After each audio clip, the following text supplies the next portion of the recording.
ल है साथीभाइहरू अब हामी त ढेँडो ओडाल्दैछौँ है। त मम्मीले टक्क लाएर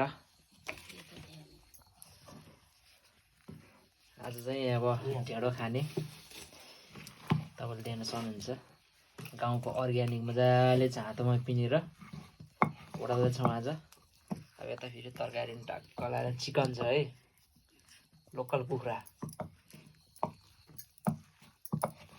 तपाईँहरूकोतिर पाइन्छ पाइँदैन, कोदो हुन्छ कि हुँदैन, यसो सेयर गर्नुहोस्, कमेन्ट गर्नु होला है त। अब यसलाई टक्क लाएर ल है साथी, अब टक्क लाएर तातो ढेँडोमा खुदु लोकल मह टक्क लाएर तपाईँले देख्न सक्नुहुन्छ। अब यतापट्टि फेरि टक्क लाएर घिउ पनि हालेर ल हेर्नुहोस्, अर्ग्यानिक खाना। अब यसलाई टक्क लाएर यसरी देख्न सक्नुहुन्छ तपाईँले त। मजाले घिउ छ, मह छ, चप्प लाएर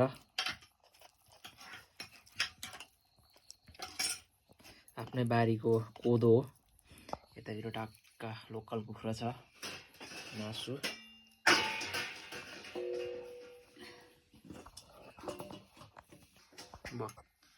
ल है साथी, अब टक्क लाएर यसरी खानुपर्छ अर्ग्यानिक ढेँडो। आउनुहोस् तपाईँहरू पनि है, यसरी सप्प लाएर सप्प निल्नुपर्छ है त।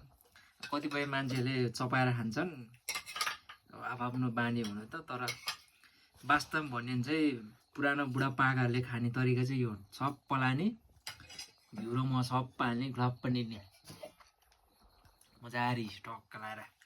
यतै लोकल कुखुरा छ, मासु सबै यसो गर्ने, दालतिर चप्प है त।